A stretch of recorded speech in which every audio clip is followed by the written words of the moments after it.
Welcome to Nature Walk, the podcast where we delve into the wonders of the natural world and explore the intricate connections that bind us all.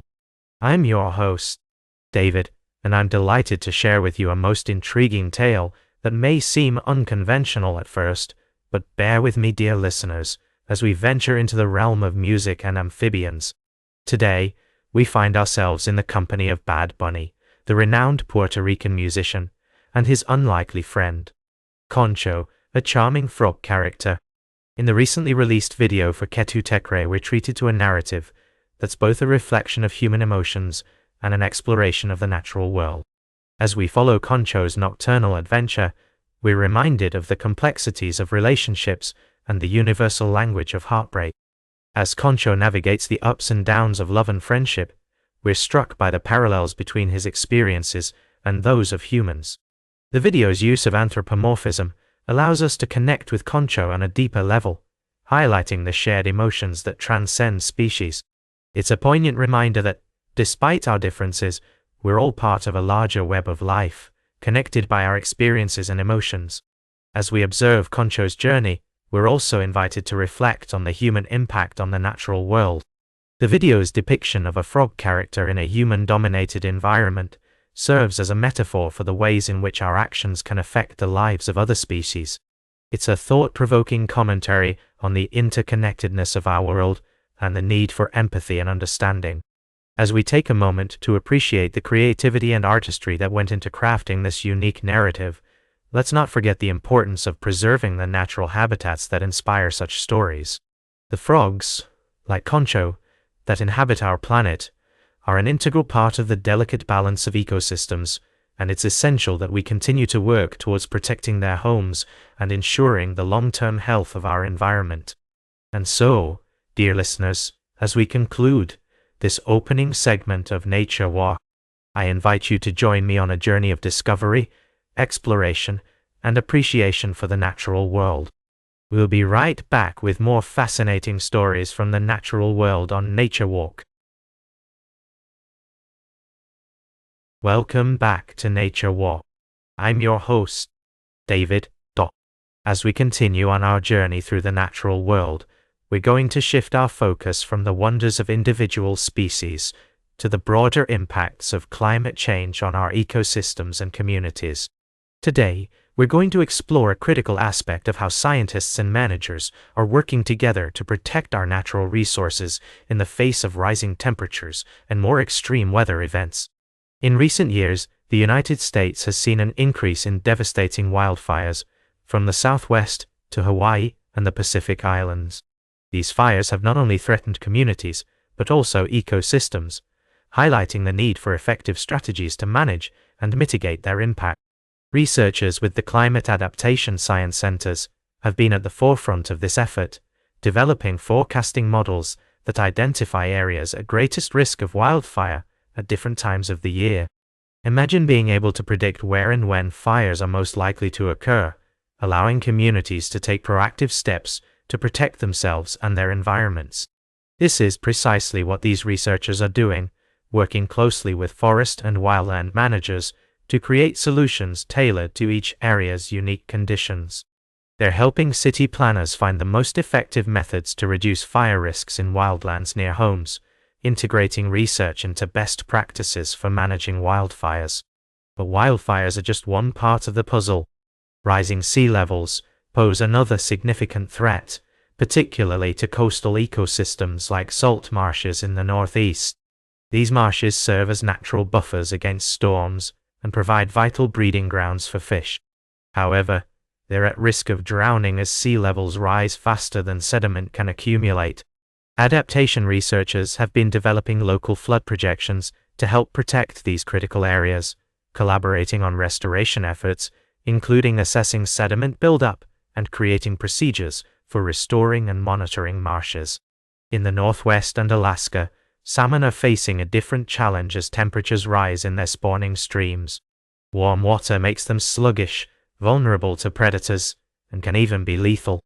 Researchers have been evaluating the effectiveness of fish rescues, temporarily moving salmon into captivity during heat waves or droughts, and building partnerships with tribes, non-profits, and government agencies to improve temperature measurements in remote streams.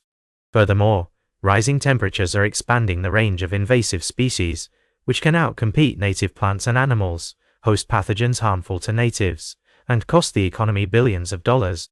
Researchers have been working to identify and prioritize these risks, creating regional networks that become go-to sources for climate-related scientific information for invasive species managers. The common thread through all these efforts is the strong collaboration between scientists and natural resource managers.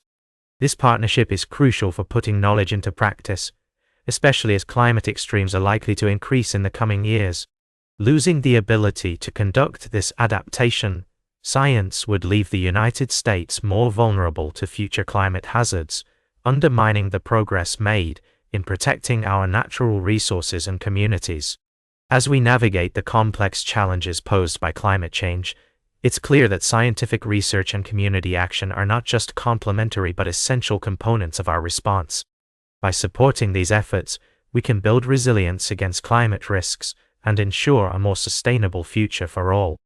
Stay tuned for our final story of the day, right here on Nature Walk. Welcome back to Nature Walk, dear listeners. As we conclude today's journey through the fascinating realm of human connection with the environment, I'd like to shift our focus to a critical aspect of resilience in the face of natural disasters. Hurricanes, with their powerful winds and torrential rains, can be particularly devastating, not just to our ecosystems, but also to our communities, especially to those who are most vulnerable among us, the elderly. As we explore the intricate web of life on our planet, it's essential to acknowledge that our actions, or lack thereof, have profound impacts on each other and on the natural world. The story I'm about to share with you today highlights the importance of preparedness, empathy, and community in weathering the storms that life brings.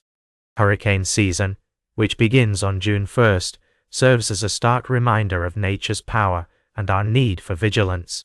For older adults, who may face mobility issues, cognitive challenges, or reliance on medical devices, evacuating during a hurricane can be particularly daunting. The recent past has shown us tragic examples of the consequences of not being adequately prepared. Thousands have been forced to evacuate to shelters that are often ill-equipped to handle their specific needs, leading to heartbreaking outcomes. So, how do we prepare? How do we ensure that our loved ones, and indeed all members of our community, are safe and supported during these challenging times? The answer lies in taking proactive, personal, and practical steps.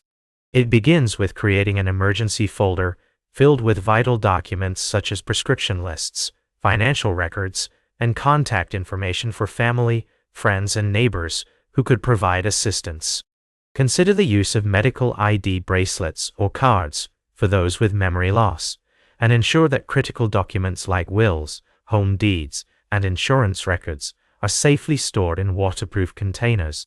It's also crucial to have backup medications and equipment, thinking carefully about the person's assistive devices and health needs. Don't forget supplies for service animals, as they play a vital role in supporting mobility and companionship. Asking doctors for an emergency set of medications can provide peace of mind and ensure continuity of care during a crisis. Preparing for at least 72 hours of self-sufficiency is advisable, with enough bottled water, non-perishable food, and pet food on hand. Mapping evacuation routes and identifying nearby shelters that can support older adults' unique challenges is also essential. If your loved one resides in a care facility, it's vital to review their hurricane plan and understand how they will be protected. Creating a multi-person check-in system ensures that there's a network of support, involving not just family members, but also neighbors, faith communities, or local services. This redundancy is crucial when systems fail during disasters. Practicing evacuation steps in advance can make all the difference, turning what could be a chaotic situation into a well-coordinated response.